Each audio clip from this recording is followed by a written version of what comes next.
Wonder why you have so many instabilities in your life? Wonder why there is always a ground note of anxiety and stress in your life? This podcast will explain the truth behind those questions as we continue the series by faith. If you missed the previous episodes, please do catch up as there are some amazing truths in the past episodes. We all have faith on something. Everything we do in this world is as a result of faith on someone or something. For example, when you fly in a plane, you trust the pilot. You trust the engineers who check the plane and certified it's fit for flying. You trust the air control and assume they will take decisions correctly so your plane won't crash with another plane. When you go to a restaurant, you trust the chef that he has made your food in a hygienic way. You trust the people who are sitting next to you. Do you see what I mean? Subconsciously, you're taking a lot of decisions on faith. Even when you sit on a chair or go to bed, you have faith on the furniture in your house and those who made it. Everything we do on earth is part of a faith development process. Little things like finding a mechanic to your car, to big things like how you decide your career or find a spouse, to very big things like how you decide what's right and wrong and how you decide the meaning of life. All those require faith. We put our faith on something or someone all the time. The difference between a Christian and a non-Christian is not that one has faith and other don't. It's where you put your faith, where you're building your life, what you're building your life on. If you don't have faith on God, you have faith on something else. It's a matter of asking the question, where is your faith? Do you know what is a bomb? A bomb is something with an unstable component in the center. At some point, it will explode.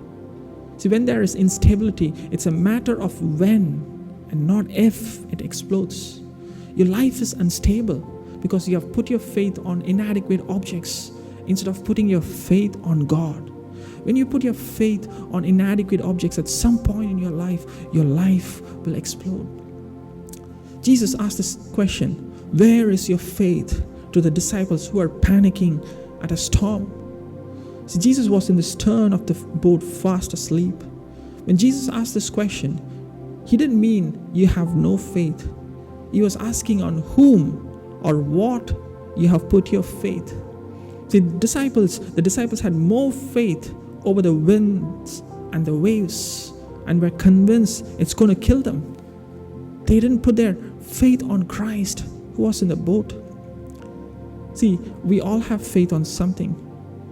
In this case, the disciples put their faith on the wind and the waves. When we put our faith on the wind and the waves, it is the wind and the waves, the nature is always unstable, it's unpredictable. It is calm sometimes and sometimes it will threaten to kill you. You cannot predict the wind and the waves. It is unstable. And that's what's happening to you if you put your faith on inadequate objects, which is very unstable.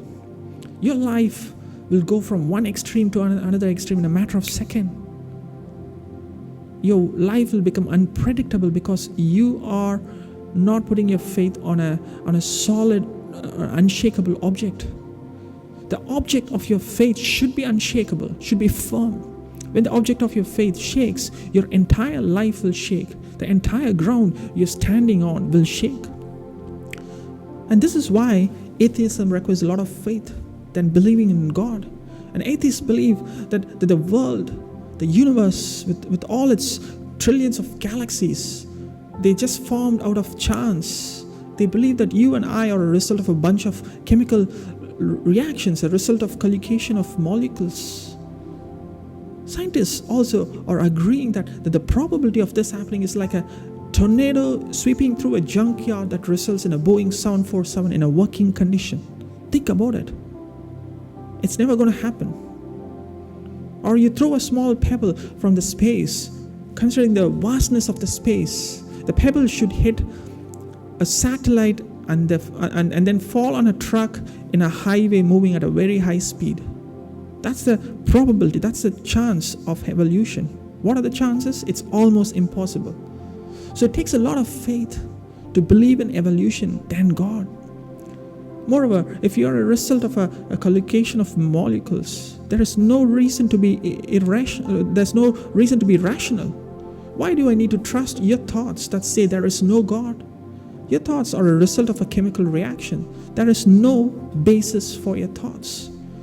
You can't possibly fall in love because your love is just a result of chemical reaction. You cannot be a moral creature because you can't say something is good or bad if everything is a result of a chemical reaction. How do you decide what is good and wrong? What is the absolute you're drawing your conclusion from? Do you see how big a faith you need to say there is no God? Science cannot explain what happens after death. Science cannot explain where life comes from in the womb. Science cannot explain the morality we have and the love we have in our hearts to one another. Science cannot explain the sin and wickedness we have in this world. Where are you putting your faith on? See, some put their faith in their job or career, and they give their whole life to it. They travel and go to conferences and attend business meetings and keep themselves busy. Do you know how fickle that ground is? When you die or something happens to you that you cannot work anymore, your company will replace you in a matter of weeks. To you, your job may look like everything. To your company, no matter how important you are, you're just a number in their database. They look at your file number, take the skill sets, advertise, and someone else will come and do your role within a matter of weeks. The world will not stop when you stop working. Some put their faith in relationships they have. They live in that bubble of love, fantasy, and pleasure. See, life is not a fairy tale. A time will come when you need to face the harsh reality of life. A time will come to face pressures and stresses of life. You can't live in that bubble of love, fantasy, and pleasure all the time. Everything in this world will fade away. Everything is dying. Everything is decaying. There is no solid ground. There is no firm footing. It's all a sinking sand. We may put our faith on many things, thinking the ground we are standing is firm and stable. So the real truth kicks in when we are in the hospital with a terminal stage of a disease, or when we lose a loved one. The entire ground on which we stand will shake, and nothing will be able to hold us. Tim Keller said, if you put your ultimate hope into anything in your life, into your job, into money, in your status, sufferings and circumstances can take it away, and your life will always be characterized by a ground note of anxiety. You will always be anxious. The only way to face life in any circumstances is if you find a way for ultimate hope into something that suffering and death can't take it away, something eternal. What is that ground that suffering and death can't take it away? Something unshakable, something firm, something stable. The Bible says we have this hope as an anchor for the soul, firm and secure. It enters the inner sanctuary behind the curtain. See, Christ is the firm and steady anchor. Nothing will shake the anchor. He is unshakable. He is unchangeable. He is our great high priest. And he has tore the curtain, and he has gone and entered the inner sanctuary in heaven. Christ is the only person who has gone to heaven and representing us right now in heaven. That means he is not of this world. Everything in this world is dying and decaying. But you can put your faith on Christ as he is the firm anchor. He is unshakable. Why? Because Christ has suffered the worst on our behalf and has risen from the dead. This means there is hope beyond suffering and death.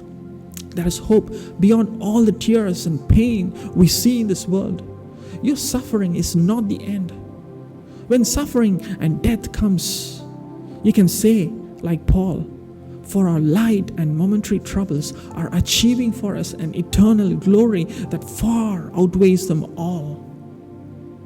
You can put your faith on Christ and say like Paul, I know whom I have believed, and I'm convinced that he is able to guard what I have entrusted to him until that day.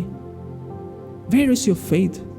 Is your faith on the firm and steady anchor, Jesus Christ? I hope that's an encouragement for you. Thanks for watching, and God bless.